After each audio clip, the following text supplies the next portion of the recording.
Hi friends, இப்போ மாங்காய் வாங்கி வத்தல் போடுறதுக்காக மாங்காய் வாங்கி வச்சுருக்கேன். ஏற்கனவே 5 கிலோ வாங்கி போட்டிருக்கேன். இப்போ நான் எனக்கு அது பத்தாதுங்கிறதுனால இன்னொரு 5 கிலோ வாங்கி மாங்காய் வத்தல் போடுறேன். ஏன்னா இது வாங்கி வச்சோம்னா நம்ம வருஷத்துக்கும் நமக்கு தேவைப்படும்.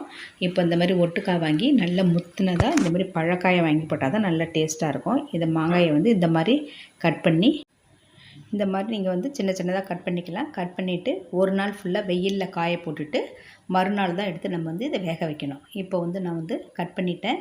இப்போ இது ஒரு நாள் ஃபுல்லாக நான் வெயிலில் காய வச்சுருக்கேன்.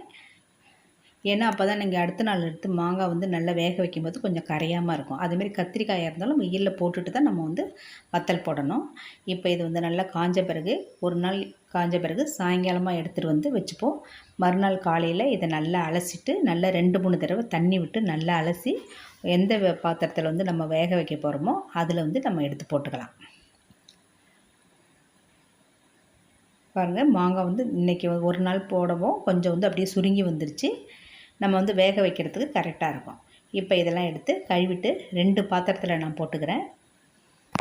ஏன்னா அப்போ தான் உங்களுக்கு அதை குலுக்கி விடுறதுக்கு வசதியாக இருக்கும். கொஞ்சம் கொஞ்சமாக ஒரே பாத்திரத்தில் போட்டால் குலுக்கி விட முடியாது. அதனால் நான் 2 பாத்திரத்தில் இட்லி பானையிலையும் இன்னொரு பெரிய வானல்லையும் போட்டிருக்கேன். தண்ணி 1/2 லிட்டர் வச்சுருக்கேன். உப்பு நல்லா ஒரு கைப்பிடி, இதுக்கு ஒரு கைப்பிடியும் இன்னொன்றுக்கு ஒரு கைப்பிடியும் உப்பு போட்டுப்போம். ஏன்னா உங்களுக்கு தண்ணி அதிகமாக இருந்தால் தான் காய் நல்லா வேகும். கொஞ்சமாக தண்ணி வச்சோம்னா மாங்காய் வேகாது.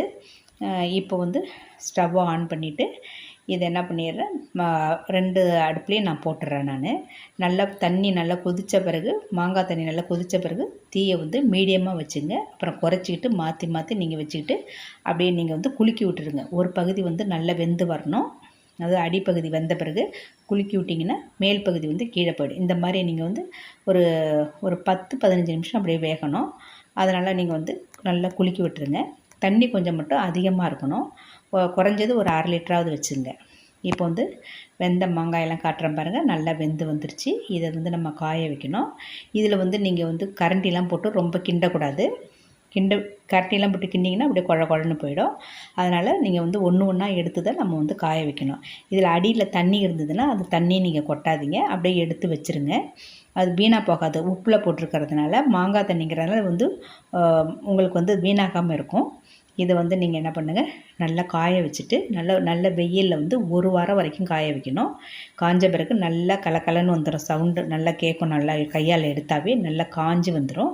அப்போ என்ன பண்ணுங்கள், கடைசி நாள் எடுத்து வைக்கிறதுக்கு மொதல் நாள் அந்த தண்ணி இருந்தது பாருங்கள், மாங்காய் தண்ணி அதில் போட்டு நல்லா அந்த இது மேலே கொட்டி நல்லா குலுக்கி விட்டுருங்க. குலுக்கி விட்டு 2-3 தடவை குலுக்கி விட்டிங்கன்னா அந்த தண்ணியெல்லாம் அது இழுத்துரும். அந்த காஞ்ச மாங்காய் எல்லாத்தையும் இழுத்துரும்.